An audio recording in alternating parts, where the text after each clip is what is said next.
Hello everybody, welcome to the video. Today we have a fun mock draft. I went in a different direction through the top 10, kind of made it fun, got a little bit more calculated after that, around the 15 range is where I really started to think about these picks. But I didn't go brain numb, I didn't go brain dead to do the top 5 or whatever. I just wanted to go through a different scenario, kind of mess with a few things, see what happens, because there's ultimately a lot of fun and unknown to be had here through the first 5 to 7, 8 picks. So we'll see what we can cook up, see how much fun we can really have with it and go kind of a different direction than you typically see. Drake Maye, number 1 overall, something you don't see typically. Like I said, we're exploring different routes here. A lot of people say Maye is QB2. Some people say NFL teams would actually have Drake Maye above, and some teams reportedly do have Drake Maye above Caleb Williams, who would be the runner-up, obviously. So we'll see how this shakes out come draft time. I truly think this will be Caleb Williams. I don't really think there's a Drake Maye avenue, but if there's a trade and a certain personnel type, certain coaching staff trades up to this number 1 spot, I wouldn't be surprised to see Drake Maye, but I ultimately think the betting favorite would be Caleb Williams, and I don't know how much you could really change my mind. I like the tape of Caleb Williams, not significantly better than Drake Maye, just a bit better than Drake. And what we have here is just a QB 1A and 1B situation where some people are going to differ, and that's just fine. That's what the draft's for. We can sit here and talk about it, not really argue about it, just kind of see it both ways. Caleb Williams is going to be the number 2 overall pick, kind of the out of structure, improvisational type of guy. That's not a word. Yeah, the USC quarterback Caleb Williams coming out. There are some character concerns there.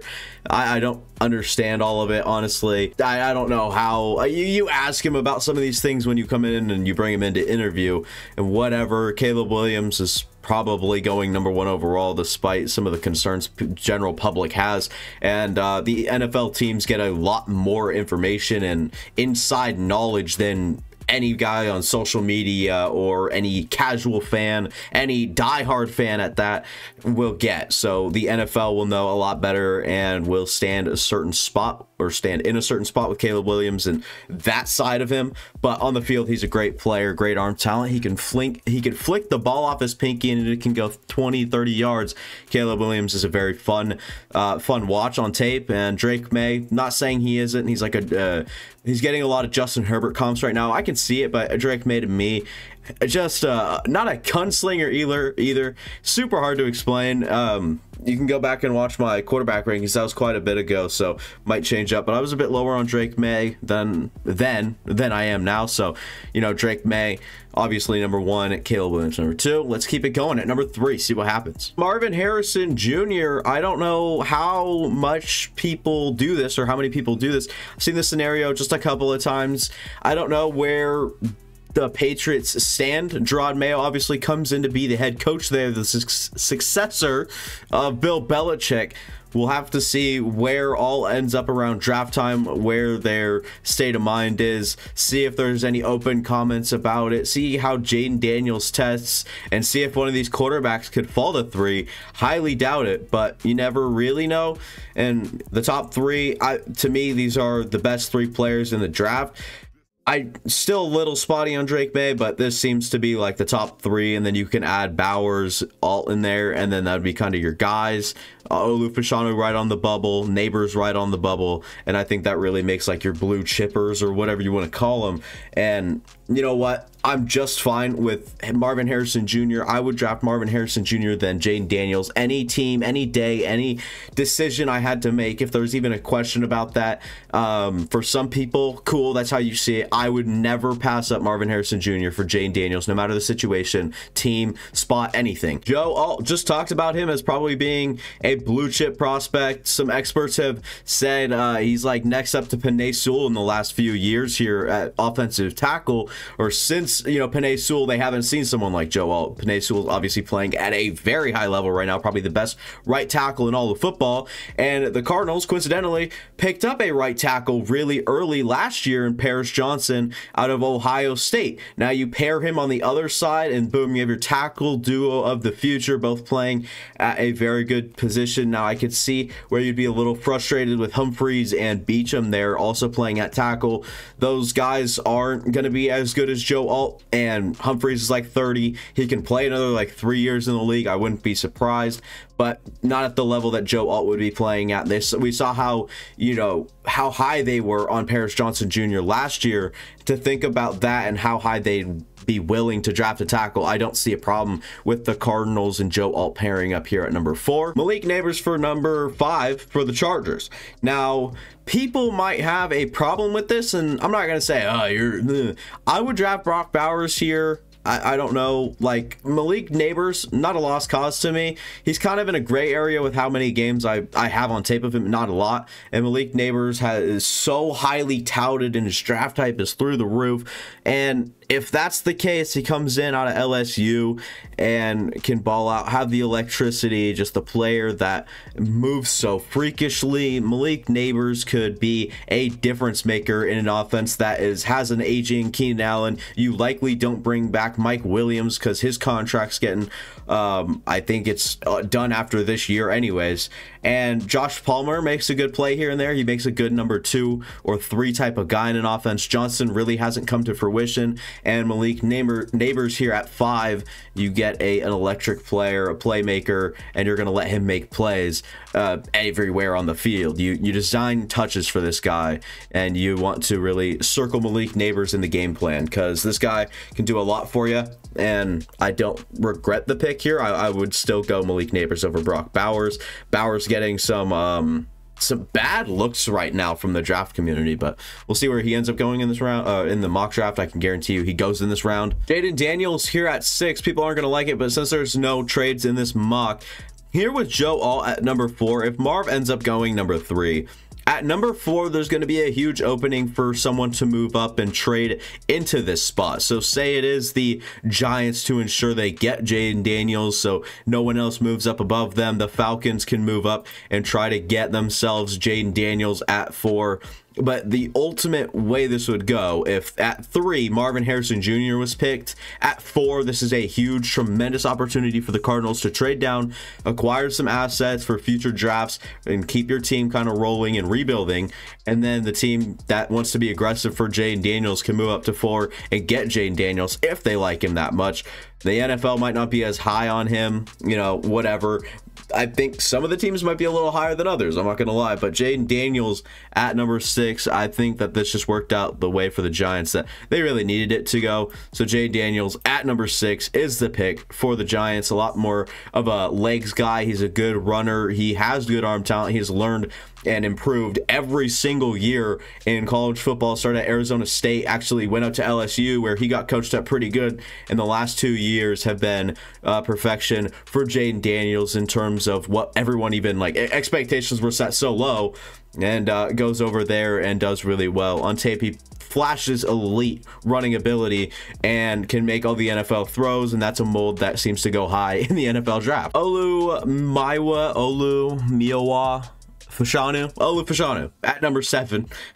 I don't know why I insist on trying to pronounce these guys' full names, but Olu Fashanu, if the opportunity presents itself for the Titans to certify and grab Olu Fashanu at 7, you're gonna take it. The Titans' desperate help needed on that offensive line, and Olu Fashanu sitting there as someone that probably isn't the best run blocker right away, and will continue to learn that at the next level. Someone that is super agile and can pass protect almost as good as Joe Alt. So if tides have changed here, Joe Alt and Olu kind of, you know, switched a little bit. I'm not gonna lie, but is what it is. Sometimes it happens, and I've just heard too many guys rank Joe Alt, and it seems like there is a consensus skill gap between Olu and Alt now. So really just rolling with the tide right now until I can, you know, further evaluate for myself. Have not got to offensive line. I'm doing offense and defensive line absolutely last.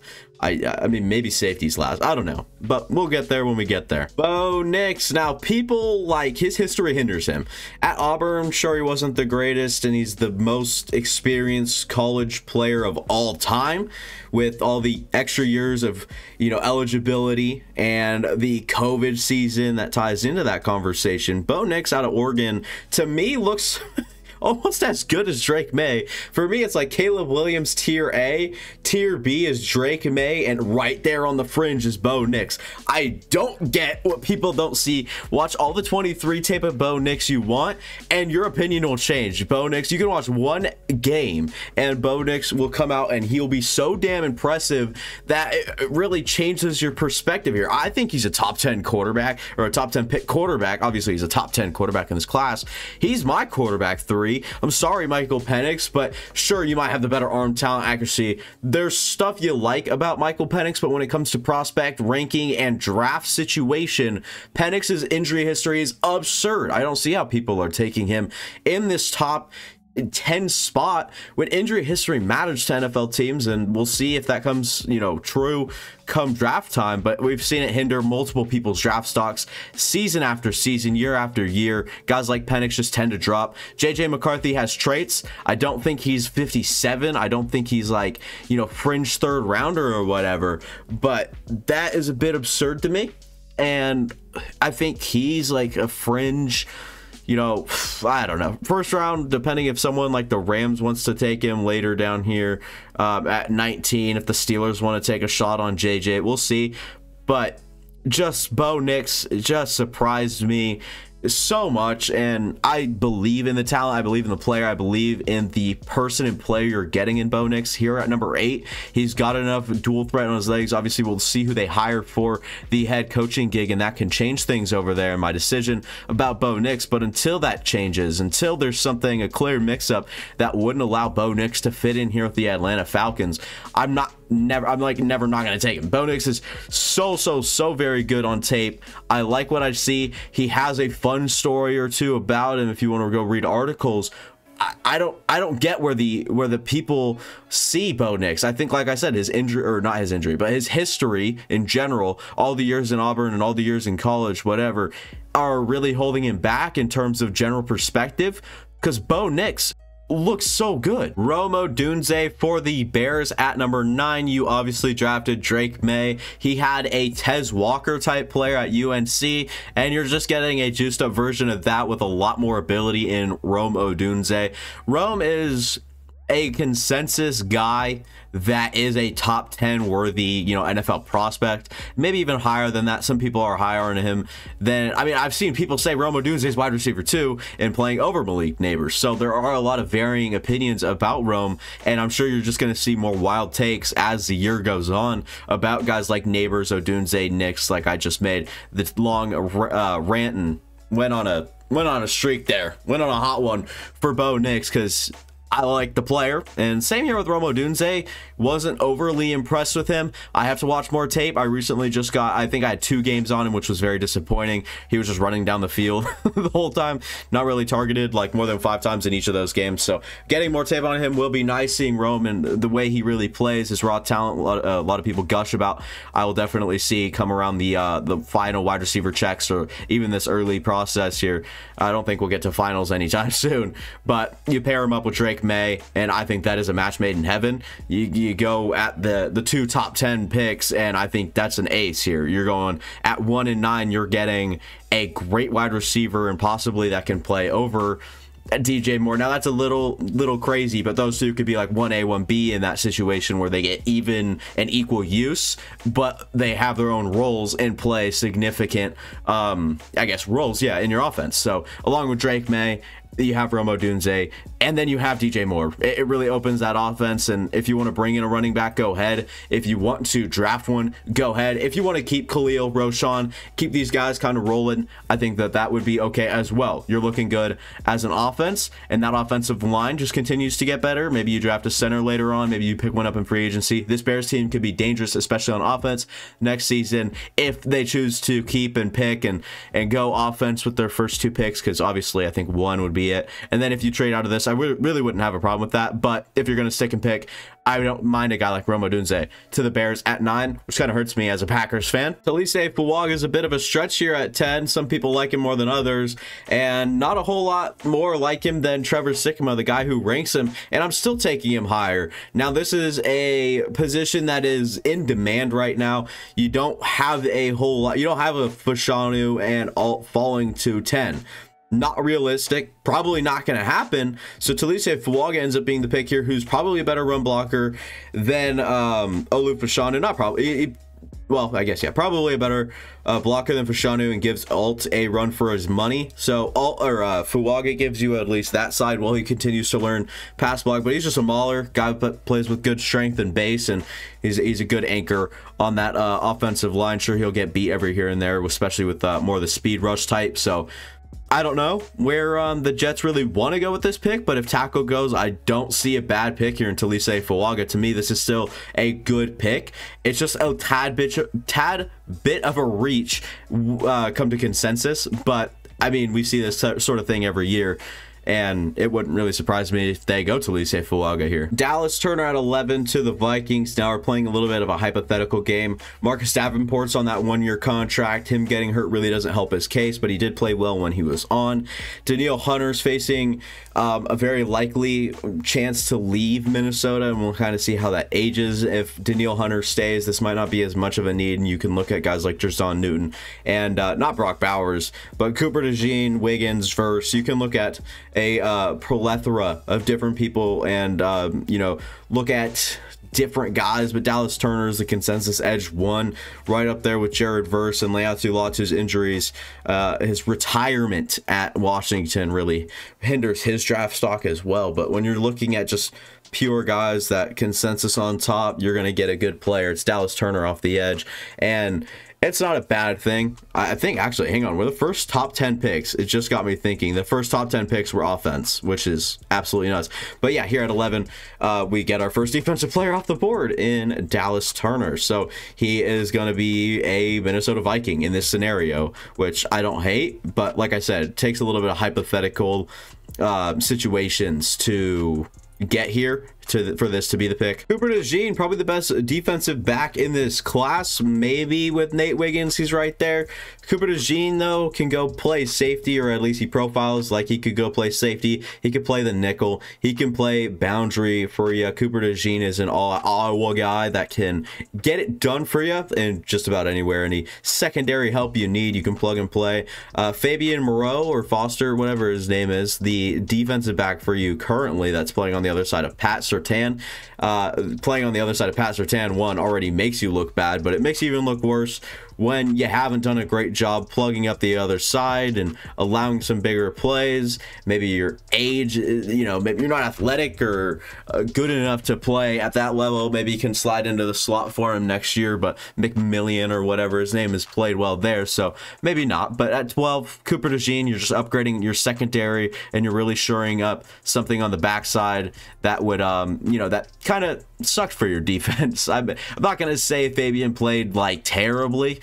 You just look at the depth chart and the roster, and you're like, how are they surviving at corner right now? With obviously Pat Surtain's a great player, and you could pair him with a good versatile player like Cooper DeJean. And I'm not saying that completes your secondary. I'm just saying it's a step forward and makes you better already, and pretty certainly. So we'll move to number 13 with another AFC West team. Jer'Zhan Newton, the mean man out of Iowa, goes to Las Vegas to keep that Raiders identity. If Antonio Pierce stays here, I'm excited to see this, because you're going to have Mad Max Crosby off one edge, Malcolm Kuntz and Tyree Wilson, you know, rotating here and there. I don't know. Kuntz has actually come on as of late and played a little bit better than Tyree Wilson.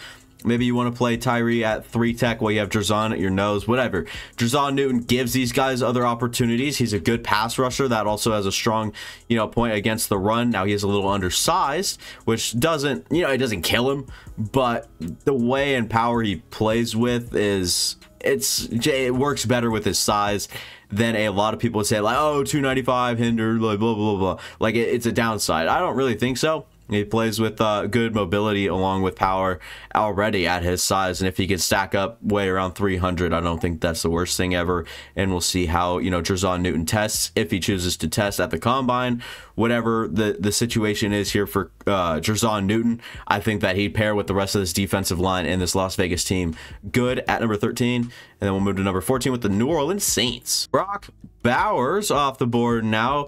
And yes, Michael Mayer's here, Greg Dulcich, and I don't think Sean Payton would be really willing to go in on, you know, a tight end here over something that would help his team probably significantly more. TJ Hawkinson, you could make some arguments here for like Conklin and the guys they have, Ruckert maybe, and Cole Kmet. I don't think you're wasting this pick here. Maybe Brock Bowers could have gone at 9. Maybe that's like the only other one.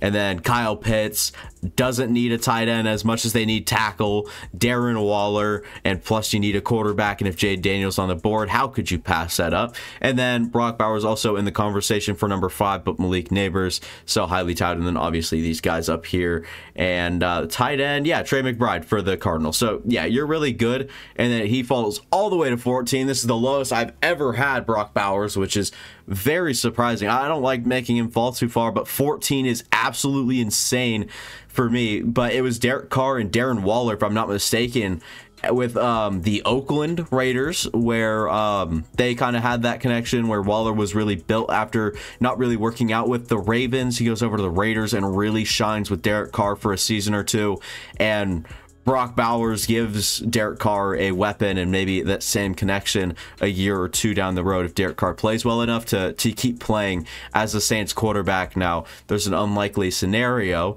but if all goes well, you're getting, 1, a great player in Brock Bowers, no doubt, and 2, you might be getting Derek Carr a buddy that can help him and try to at least make Carr excel. He's on that contract. You'd hate to waste that money. You just hope to elevate play for Derek Carr. Brock Bowers is a good way to do that at number 14. Nate Wiggins out of Clemson, the cornerback, goes to the Indianapolis Colts, where you already have Juju Brents with good size, good skill, whatever. And then Kenny Moore maybe comes in, plays a slot. I don't know. You can shuffle this the way you want. I just know the secondary was a problem and corner depth is a problem. Maybe you can go pick up a Rock Ya-Sin in free agency or do something to solve that short term, or you could go invest a top 15 pick into a guy like Nate Wiggins, who might be the best corner in this draft. Yes, you're passing up on other things. Cry about it. All right, Nate Wiggins is not a bad player, and especially at 15, I could see him going even higher than this. So to me, this is not a bargain, but it's kind of a steal at the same time. Nate Wiggins plays with good size, length, play, athleticism, and passion that you really like about him, and he's probably driven to learn given that profile.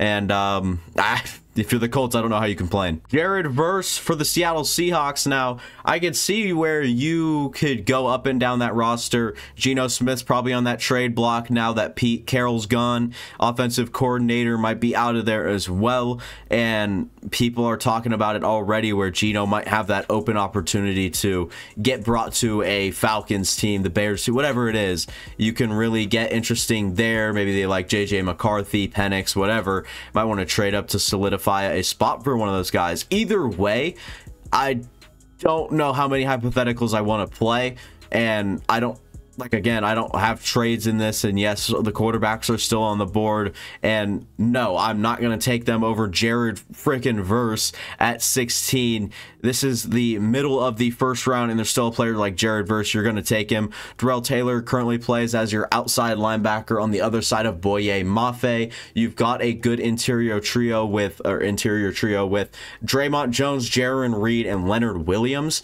and then you really have Darrell Taylor and Boye Mafe, and Darrell Taylor's only playing because of Uchenna Nwosu can't. Uchenna Nwosu contracts up next year, I believe, so you have another year of that. Verse could also, I don't know. This is just the most it's very hard to explain here. The Seattle Seahawks, looking up and down their roster, this made the most sense. This was the move.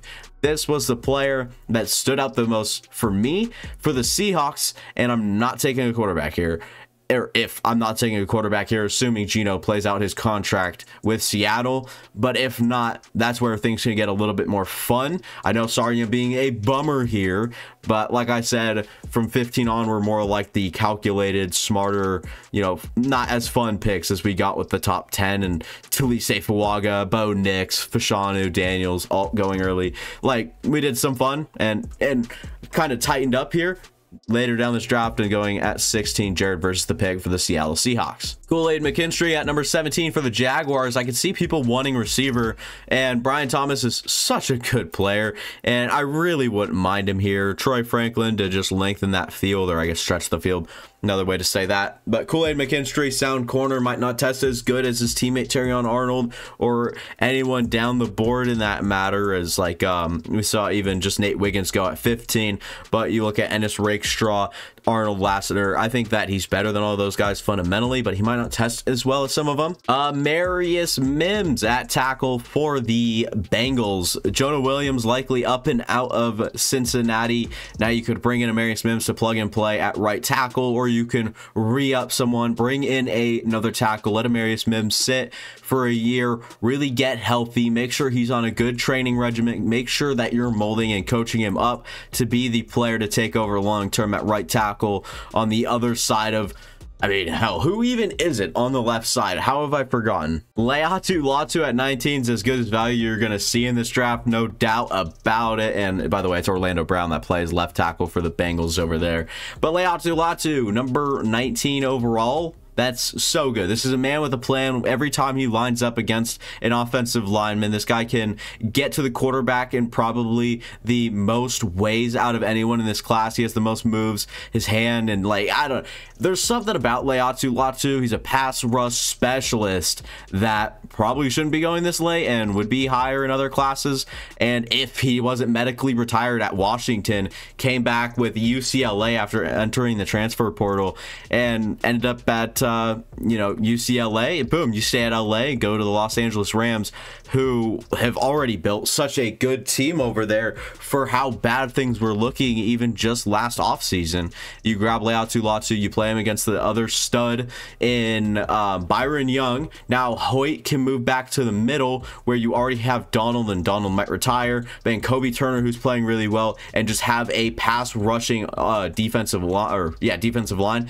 And Hoyt can anchor against the run. Sure, he can bulk back up. He was a 3-tech or interior guy that actually slimmed up, went to play the edge for him, and really can't play in coverage, but they seem to deploy him out there quite often in coverage, which is stupid. But you look at the things that this team can do if they draft Laiatu Latu, there's not really a lose situation. So if they went this way, like if Laiatu's on the board, I don't know how you pass him up. Terrion Arnold at number 20, Alabama corner, opposite of Kool-Aid McKinstry. Might not be as fundamentally sound, but this guy flies, plays with passion, aggressive play style as well, not afraid to lower a shoulder, go tackle a dude, force a fumble, or never really gives up. And that's the type of Pittsburgh Steeler you want. Tomlin reportedly back in for 2024, sets up a nice little opportunity for Terrion Arnold, where you already have, I think it's Levi Wallace playing a starting corner spot on the other side of Joey Porter Jr., who has showed out this year, by the way. Brian Thomas, talked about him earlier with the Jags pick. Instead, we're going to give him to an offense where, yes, he can literally be used to the max. And I don't think, you know, people would be scared of this offense already. They probably already are. They'd just be a little bit more scared with Brian Thomas, who can get up over the defense in a heartbeat. This guy is super fun to watch, super cool receiver, super, I just like to say talented. He's good in all aspects in my eyes, and he is up there for this. I don't think he's gonna go, I mean, if this was a what would I do mock draft, he's going around 13 maybe. You're finding a way to slot him in early, and like I said, I wanted to go with him here, but McKinstry was just a smarter pick, and would rather rely on that. And Brian Thomas has to go stretch this offense out. Cedric Wilson's played a good job, but once again, it's another one of those teams where you look at the rundown of the roster, depth chart, whatever, you can't really find too many holes. So you're like, okay, where are they average? And I'd say with the injuries and the likelihood Tyreek Hill's out in a couple of years, Waddle's on to come up, probably going to get paid a massive extension. You're going to need someone else there that's good, that's on a rookie contract. That's what you're already doing with Waddle and Hill. Hill's on that massive contract, and Waddle is just waiting a couple more years to get extended, and then Tyreek Hill probably in a couple years when Waddle's extended probably is out, taking his numbers off the book. Cedric Wilson sure has been a steady Eddie for him as a wide receiver 3, comes in when injuries are there because Waddle struggled with that as well. Brian Thomas would come in at 21 and really complement this offense, and I don't think it's as bad as a pick as people are probably going to make it be. Probably going to get a comment or two about this one, so let me know your thoughts down below as well. Troy Fautanu, or whatever his name is, it could be Fountain or whatever, but yeah, Troy Fautanu would come in, and yes, he's listed at tackle. He plays left tackle, I believe, with Washington. Would kick into right guard. Juergens is very flexible on that inside. Kelsey retires. Such a great person, career, and player. I love Kelsey, man. I don't know how you hate Jason Kelsey. And I think Fountain would come in, and that's obviously a huge downgrade. But say Juergens comes in, plays center for you, right guard Juergens, a left guard Dickerson. Oh wait, no, we already said, okay, so left guard Dickerson. We might have to move him to right guard. So it would be center Juergens, right guard Dickerson, left guard Troy Fautanu. Or yeah, Fautanu, left tackle Mailata, right tackle Lane Johnson, or those two flipped. I can't remember who plays what side. That would be one hell of an offensive line, and you're not saying you don't miss a heartbeat. Obviously, a big change getting Kelsey out of there, who's still playing so well, and he didn't even shut down. Actually, I forgot. He turned down. He's like, I think the media kind of blew it, but he said he couldn't really make a decision after that game. So I don't even think Kelsey's officially out, but it's definitely looming in his mind in a likely scenario for this Eagles team. So assuming Kelsey retires this offseason, I'm going Troy Fountain here at 22. Leonard Taylor at 23. Huge stretch and big reach, but like I said, we see picks like this every year where they're kind of, whoa, is that really where you want to take? But this is a Texans team that needs it. Malik Collins has played pretty well. Other side of him, I think he has a guy named, no, that's the Viking. I was going to say Jonathan Bullard. There's a few guys that maybe rotate for the interior there, but no one really bona fide other than Malik Collins, who probably gets a bulk of the play time over there. Leonard Taylor is a fast twitch. Like, I watched a game of tape on him before making this pick again, because I just really wanted to see the type of player he is, if he was worthy of going at 23. And if you're shooting for upside, Leonard Taylor is ultimately worth it here. Now, this might be a stretch. You might want to take him, back end of the first round, which this almost profiles still as like the middle when you talk to people. So maybe you think this is a reach. Probably not a likely scenario, but just wanted to get fun with it this far down the board and take a player with some high upside, because the players with tools and athleticism tend to go higher. So I'm taking a leap here and going Leonard Taylor at 23, which seems very early for him. Troy Franklin for the Cowboys at 24. I don't really know how much their field gets stretched, but Brandon Cooks does a good job getting downfield. Now you put him in the slot, Franklin on the other side, Gallup's likely out, CeeDee Lamb on the other side of Franklin, and boom, just like that, you have a team that's already ready to compete again. Franklin gets downfield just as quick as anybody in this class, if not quicker. And if I had to bet, the likely man that is the fastest in this class at getting downfield is Troy Franklin. Crazy athlete, changes tempos really well, adds a whole nother level to an offense, and I think that Troy Franklin can really kick it into gear. On the other side of CeeDee Lamb, with still having a different type of player, versatile player that can play pretty much everywhere, Brandon Cooks. So you complement those two well, and you keep your receiving room kind of fresh, and then you get that the younger presence with the veteran guys to teach him, and you put everything around Troy Franklin and that offense even around him. Who knows if Mike McCarthy gets fired? I doubt it, but you never know. It's the NFL nowadays. It's just the way things will work. Franklin, fun pick at 24, and now we get to my Packers. Graham Barton, the left tackle at Duke, or right tackle, I don't know. I think he's left. Now, you guys are going to hate me for this. I know. Go Pack, go. This is not what it's looked like. All right. I just don't want to mess with the dynamic. I'm so scared to draft someone and the organization and Jordan Love and the offense and the scheme and the regime. Just, okay, let's put pressure on getting the ball to, blank. All right. If we draft someone and we have to get the ball to him, it's going to stress this offense out. So what do? We replace one of our least favorite qualities on our team, our interior offensive line. They've played good of late, but I hated Runyon earlier in the season, and Myers might, not long-term be our center. Graham Barton, probably a better center than guard, but he's not playing tackle for us. Rasheed Walker, Bakhtiari on one side, Tom, who's playing so well on the other, and you just replace either Runyon or Myers, or even both with free agency and the draft. Graham Barton almost certainly should be available at 25, and I wouldn't be against this pick because I don't want to mess with anything else. I don't want us to draft a corner that is a bust, that takes the things out of the way. I don't want to change things. I like the way things are. We let the young team just keep rising, and then we add small pieces that are almost definite upgrades. It's people are gonna hate it. I almost hated it when I did it. I was like, do I regret this? And then I really thought back and thought about it. No, I don't want to mess with things right now. We have a good young team, learning, developing, playing together. I don't want to screw this dynamic up. Sure, take a defensive player. I don't know where I'd go. Probably corner, but the best corner available right now is probably Quinion in my eyes. And then it would probably go Lassiter, Tampa, Rakestraw. And then these guys aren't in the range here, but you just look, people are going to hate it. I already said this, and I'm just going to have to live with it. You're just going to have to live with it. I made this pick at 25 as a Packers fan. Somehow, someway, I just don't want to mess with it. Ladd McConkey, he's going to come in here. He's just not undersized. Sure, he's undersized. He's got a smaller frame, standing at only 6 foot, might measure in around 5'11". He does look 6'1" or 6 foot, so we'll see where he ultimately ends up coming in. Goes to the combine, we'll get official measurements there and whatnot. But the wide receiver out of Georgia probably ends up in the slot on the outside with or ends up in the slot with guys on the outside like Chris Godwin and Mike Evans. He might take some time with Trey Palmer depending on the offensive set they want to go out there. McConkey is good at blocking, pretty good at that. He's a savvy, smarter type player that just continues. He gets open, he catches the ball. That's what you ask of an NFL receiver. He's probably going to do it for you. Now I could see him being a little bit of a dull pick here, maybe someone with a little lower ceiling, higher floor type of guy.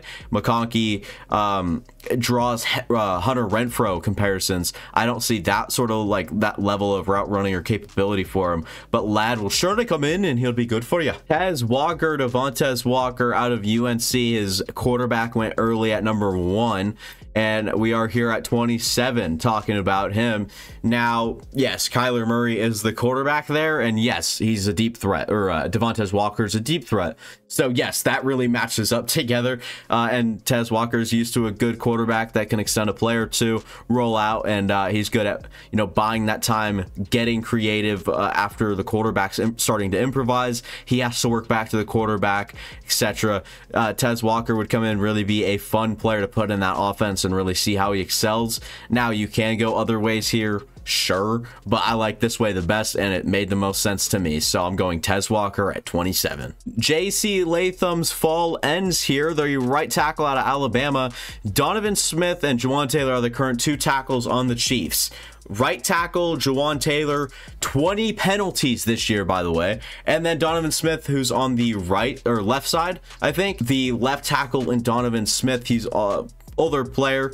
A 1 year, $3 million deal. So he's out of there. He hasn't played too great this year. You get J.C. Latham, who would come in, and another one of those guys that can ultimately end up playing really well, but he has kind of faded in, bigger moments for the Crimson Tide. That's what they're called, right? The Crimson. I don't know why, but I just wanted to say Crimson Roll Tide. They both sound right to me. I'm not a college football enthusiast, sorry, but J.C. Latham would come in. Probably you want to slot him in at right tackle. Do you want him to flip to left? I don't really care. You just play him on one side. Juwan Taylor has the flexibility to go back to playing left tackle where he played at the Jaguars. You do what you want. I don't really care, but J.C. Latham has to be the pick here if he's still on the board for the Chiefs. If they don't like another tackle like Jordan Morgan, even better than J.C. Latham, because Latham has severe downside, and that kind of worries me, and I'm sure teams in the league. And I've heard some people say maybe he's not 28th, but just where I thought I'd fit him in. I mean, maybe he doesn't even get past here, but Austin Jackson's extension really doesn't prove anything there. So a lot of question marks and a lot of players falling. Penix on the verge of falling out of the first round, and since there's no trades, I'm sure you guys can imagine probably not going in the rest of this draft. So Penix falls out of the first round, JJ out of the first round, and we had guys like Leonard Taylor come in, Barton, and some of these question marks fall, like JC Latham, Leatu Latu, and Brock Bowers is a big one that stands out. So it's been a fun one so far, and let's keep it rolling with the Bills at 29. Quinyon Mitchell out of Toledo. Now, this guy really has the production to back up how good he is. I don't know why quarterbacks continuously go to him, but he has the most pass breakups like I've ever seen in a single year from a college corner. Now, this is only like my third year doing this, but you know what I'm saying. Like, Quinyon Mitchell did a great job, puts up the production, good hands, good job playing. Maybe that lower level really hinders him. Maybe you look at him a different way, whatever. Quinyon Mitchell, the cornerback out of Toledo, likely a first rounder, and we'll see how he tests. If he tests well, hold the phones, people. People are probably going to be wanting to take him 20 to 30, you know, in this range where we took Terrion Arnold. The sky's the limit for Quinyon, in my opinion. It's just really where teams gauge his production against lower level competition at the collegiate level. That is what really is a question mark about Quinyon.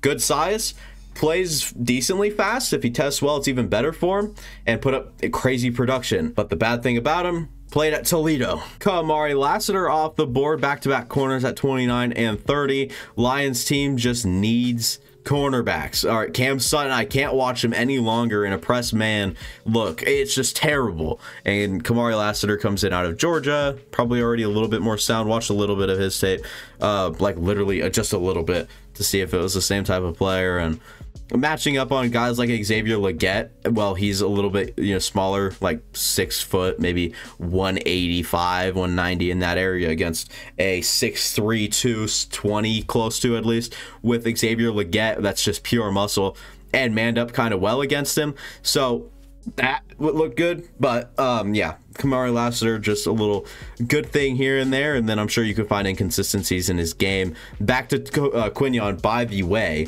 If you're the Bills, you're relying at this point to make a push with late Dane Jackson and Christian Benford play. That's bad. And Rasul Douglas fighting injuries. That's bad. Trey White might be back. Sure. So how does this ultimately end up, and how do I want to see this? I want to see Tre'Davious White.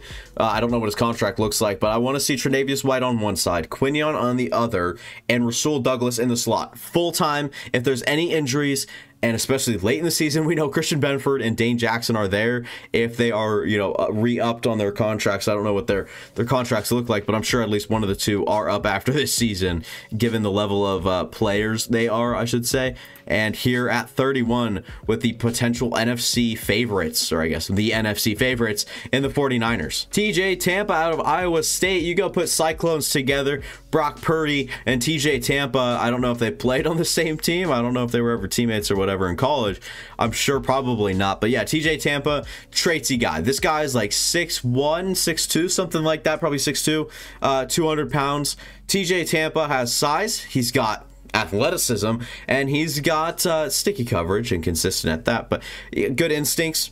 A player that just has high traits, and those players, I've mentioned this before with some of the guys that go up. You know, Leonard Taylor stands out. Guys with high traits go high, or guys with good traits go high, and TJ Tampa is one of those guys at 31 for me at corner. 3 straight. Yeah, just 3 straight here.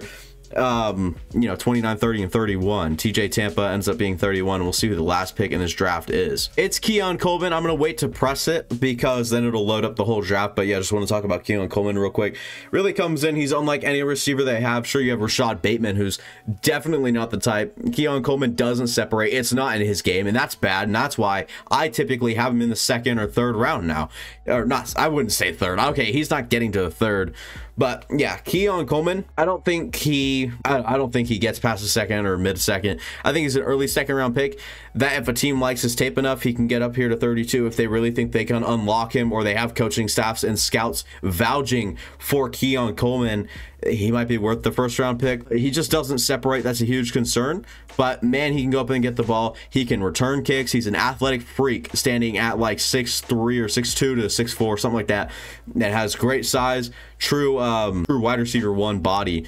And then you'd have OBJ, Rashad Bateman on one side, kind of rotating, and then Keon Coleman if all works out, and then Zay Flowers. So that'd be a fun little group to put together with a Keaton Mitchell, you know, Gus the Bus backfield with Lamar Jackson, who's quite versatile and dynamic himself. So that would be the Baltimore offense, and I don't think a lot of people would hate that. There you guys go. That is the draft for me. Drake May, Caleb Williams, Marv Harrison, Joe Alt, Malik Neighbors, Jade Daniels, Olu, Bo Nix, Rome Odunze, Talise Fuaga, Dallas Turner, Cooper DeJean, Jason Newton, Brock Bowers, Nate Wiggins, Jared Verse, Kool-Aid McKinstry, Amarius Mims, Leatu Latu, Terrion Arnold, Brian Thomas Jr., Troy Fautanu or Fountainow, Leonard Taylor III, Troy Franklin, Graham Barton, Lad McConkey, 27. We're going Devontae Walker, one to watch out for, JC Latham, Quinyon Mitchell, Kamari Lassiter, TJ Tampa to the San Francisco 49ers at 31, and Keon Coleman at 32 to the Baltimore Ravens. Hopefully you guys liked it. Hopefully you guys liked and enjoyed the video. If you guys did, go ahead and leave a like, go down, subscribe, go watch any of the past content on my channel. I guarantee you like it, especially if you watch this far into this video. A lot of talking in this video. My brain's full. My mouth is dry. I'm done with this. See you guys next time. Doses.